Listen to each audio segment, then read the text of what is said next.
It does not do justice on camera. The adrenaline's going a bit. I'm just worried about me getting down. How many wheels in the air have I got? We have the XT10E, the Forbes 12 Plus, and we also have the XL13E Mark II.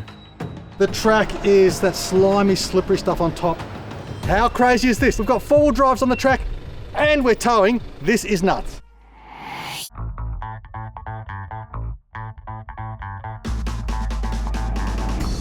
G'day guys, we're out today for a little bit of fun up at Mount Disappointment.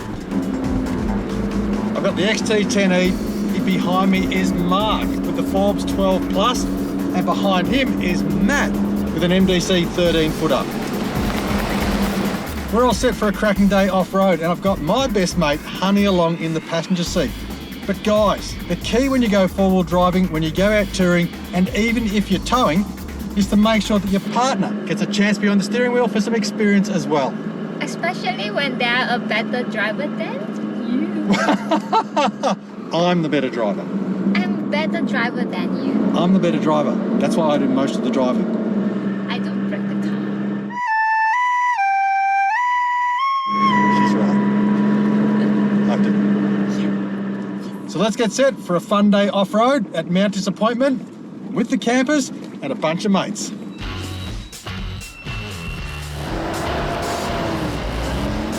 Good morning, Mark. Great to have you out for a bit of an adventure. Looking forward to a good day, mate. We've got some blue skies and I'm ready to rock and roll. Hi guys, I'm Mark Kerr. I'm the branch manager at MDC in Campbellfield, one of two showrooms in Victoria. Hey Matt, welcome. Great to have you along. Morning, Simon. Thanks very much. Looking like it's going to be a cracking day today. G'day guys, it's Matt here from MDC, branch manager at the Kilsyth showroom. We're out here today with Simon Christie from 4Wheel Drive TV, just out putting out some of our products through their paces at the moment out in Mount Disappointment State Forest. Pretty awesome area here, Mount Disappointment, nice and close to Melbourne. I hear you've done a little bit of driving up through here yourself. Certainly have over my years, yeah, a lot of motorbike riding more so than four-wheel driving up here. So, but, yeah, it's a beautiful area. Now Mark, one of your first times four-wheel driving? That's it. I've gone inland a bit. I've done Birdsville Big Red Bash before with the company, but yeah. I'm a beginner. It's my first time to Mount Disappointment. I've done an amazing amount of towing all over Australia with caravans on the road, but off-road, I am a beginner, guys. I'm not going to lie to you. I didn't know what to expect when I came here today. Didn't know how muddy, how wet, how crazy it was going to get. So super excited to see what the day is going to hold and very keen to get going. Pretty hard for you, Mark, a tough day out at the office. I'm a Kiwi over here, so I'm sucking up as much of this beautiful country as I can, mate. Yeah, I think I can handle this office. Matt, now I know you've got a Jeep. You do a lot of work up in the high country. Do you wish you had your Jeep today? I certainly do. It's a very comfortable, very capable tow vehicle and four-wheel drive, that's for sure. And what are you expecting from today? I'm hoping to get a couple of little challenging tracks in, to be honest with you. I'm always up for a four-wheel drive challenge. Just looking forward to getting this ute dirty and seeing how these vans handle on it. It's coming into winter and we've got some blue skies, so get as much as we can before it gets a bit wet in Victoria. We have got a pretty easy day planned. One track with a bit of a tricky rut through it, and then it's off to a campsite to settle in and have a look at these campers. Very good. Looking forward to a good day out. We all met this morning about 7:45 for an 8 a.m. departure out of the MDC Campbellfield factory and showroom. Travelling up on the Hume Highway this morning in convoy, we were travelling on bitumen. We were able to regularly sit on the 100k an hour limit with these vans comfortably. There was no issues with sway or movement of any description. They tow and track really well behind all our vehicles. Once we got off the freeway and some backcountry bitumen roads, so just nice winding roads through the countryside, beautiful scenery, vans handled it no problem. Look guys, there's a lot of tracks in this park. Mount Disappointment's got the beginners all the way up to the experts. But look, I know this van's going to tow easily behind me. Wherever I go, it's going to happily follow behind, so I've got all the confidence in the world in this van and in this product. Once we pulled over into a parking bay and we decided to air down our tyres for the day, I put the Navara tyres down to 18 psi, which is my standard pressures up in any of the Victorian high country that I frequently go into. Left the caravan tyres at standard because at this point in time they're not a drive tyre, they're not required for traction, but we required lower pressures for some of the tracks we were prepared to go on. I'm super excited. I'm keen to see how much of an angle we can get this ute on. So very excited, guys. Looking forward to it. Let's go. So we took a smaller detour down a narrower track until we get to a place called Quarry Road. It does not do justice on camera. The adrenaline's going a bit. I know that I've got the right van behind me. I'm just worried about me getting down. Once we got to the top of Quarry Track, we all got out of the vehicles, made our way to the top to assess it, have a look at our planned route down, how we were going to attack all the washouts, assessed each vehicle and made sure that we're all in the right gear. We had all the right settings on our vans and cars. Okay guys, this is one of my favourite tracks up here. It is Quarry Road, Mount Disappointment. And this section of the track I really like to use for training and for testing.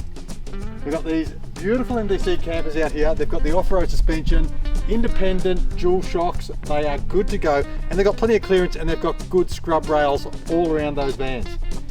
Not that we want to be testing those scrub rails today, but we've got some nice ruts through here. There's a little bit of rock mixed in there, and the plan is to avoid these deeper sections through here, which are pretty nasty. We're going to come around those.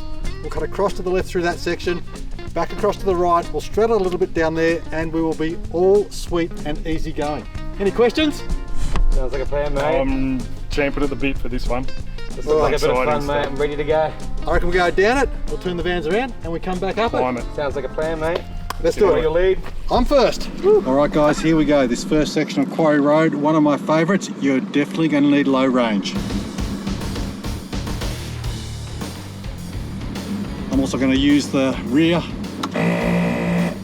diff lock just as a precautionary measure. Just take it nice and easy. Just drop in here on the left.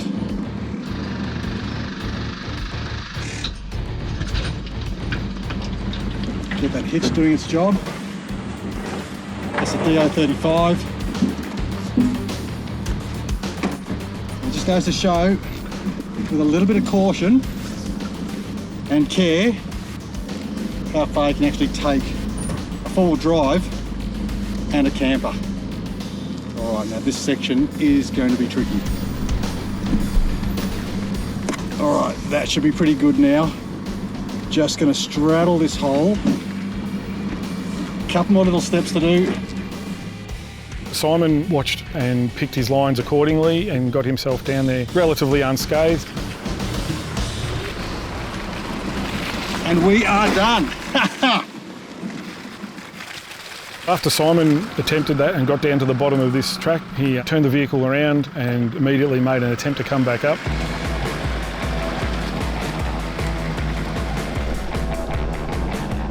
Conditions today were not suitable for that. We had a fair bit of rain here overnight. The track was quite greasy and slippery. Virtually zero traction trying to tow a camper up that track.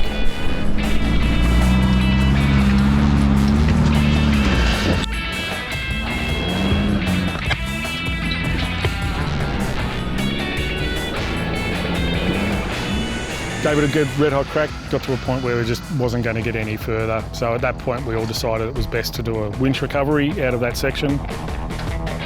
So guys, at this stage, this hill climb is just a tad too slippery. We've got good all-terrains on here. The track is just, there's been a dump of rain overnight. It's just tacky on top. There's no way we're getting traction on this sort of terrain. This is hard packed clay, so there's plenty of grip there. It's just that slimy, slippery stuff on top that we are just getting zero traction off. It's gumming up the tyres. There's not enough speed for them to clear. So the safest thing to do here is just get the winch cable out, hook up to a stable tree and pull ourselves through.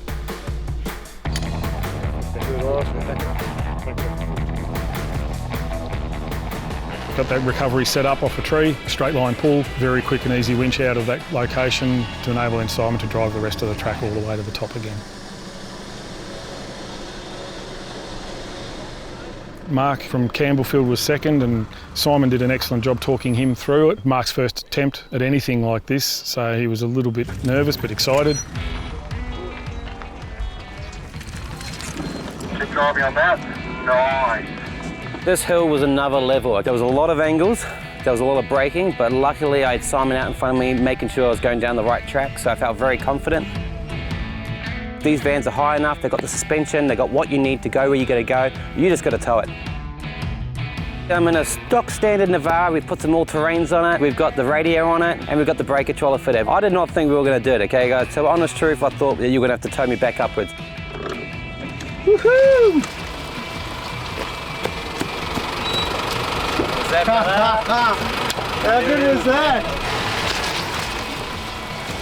That was a damn good drive. For somebody who hasn't done a lot of four-wheel driving, that was an excellent run. Listened to the spotter, listened to the guidance, put his tyres, put his wheels everywhere I said, and far out. That is a decent hill, guys. That is seriously a decent hill. Some great ruts there. Really good drive. Great to see. That's what we're here for. Did an excellent job. Managed to get down there brilliantly. Then I was last in line, so it was my turn. How crazy is this? It is winter in Victoria. The sun is shining. We've got four-wheel drives on the track, and we're towing. This is nuts.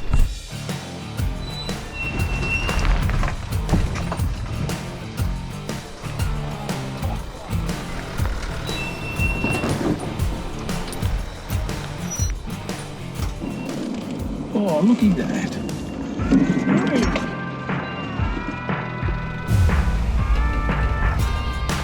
Thanks again to the van behind me and the DO35 that allowed it to stay on its wheels. A little bit of brief instruction from Simon, got the wheels pointing in the right direction at the front of the vehicle and managed to bring that back down without any incident. We've just finished Corey Road. We're going to have some lunch and we're going to show you guys how easy these vans are to set up, so come along. At that point in time, we decided to set up the vans, and between Mark and myself, we decided to have a bit of a crack at each other and try and set up and have a bit of a race. Our smallest van with us today is the XT10E, electric roof. We've got a nice big bed in there, you've got a shower, you've got lots of storage space. We've still put the diesel heater in it, we've put the aircon on the roof, so you've got hot and cold when you are plugged into mains at a campsite. You've got the kitchen, you've got the pantry. Extremely lightweight, at about just over 1,500 kilos. Heaps of clearance, you've got the rock sliders, we've got a full poly tank with full checker plate scrub protection. So if you're a couple looking to head off grid for a little bit of adventure and you're looking for something fairly lightweight and compact and easy to tow around, the XT10E would be a perfect van for you. The next van that we've brought along today is our Forbes 12 Plus. This is a 2+1 sleeping arrangement van. Whenever you see anything in the NBC vans with a plus on the side of it, it's always that extra one. It is a true hybrid in the sense, so manual roof, fold out king size rear bed and an internal bunk for a young one. Plenty of storage in this one, heaps of water capacity. You've got a nice big pantry, which actually opens up from both sides, inside and outside of the van. External kitchen. It's all pre-plumbed. So when you turn on the pump, you turn on the heater, you are ready to rock and roll. External fridge slide coming out of the front box, a massive storage box at the front and on top of all that. With a full electric awning, it's also got a manual override. It's another really cool feature is the TV bracket on the outside that fully extends out. Very rugged, it's been around a few years, very, very popular van. Don't have to worry about it, it's designed for the off-road market. The last van we've brought along today is the OzRV by MDC XL13E Mark II. In the 13-foot hybrid range, this is our flagship. It runs an electric roof opener. It runs electric awning. It has an insulated rear sleeping area with a king size inner spring mattress. 440 watts of solar, 200 amps of lithium, pull out kitchen, pull out double pantry drawer, drop down external TV entertainment cabinet, 200 litres of water. The majority of our vans come standard with the diesel heaters. All our vans come standard with a Truma 14 litre gas hot water service. These are just three of our options at MDC. If you would like to come down to any of our showrooms, we have them all on display. They all range from our little 10-foot and we go all the way up through to a 17-foot. Today's been an adventure, that's for sure. Fantastic day to get out of work, try something new and different, put our campers and our vans through their paces, put them into places that probably 99% of our customers would never even attempt, which has given us a really good insight into their capabilities off-road and where you could take them if you needed to. Big thanks to Simon and the four-wheel drive team, Mark from Campbellfield, and myself. We've had a ball. We've really learnt a little bit more about our products and our off-roading knowledge has increased because of that.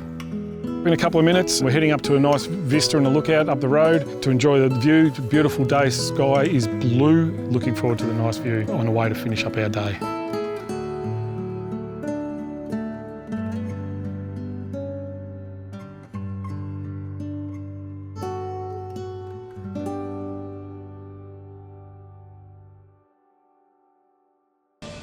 It's free real estate. You should get to the point where anyone else would quit, and you're not gonna stop there. No, what are you waiting for? Do it! Just do it!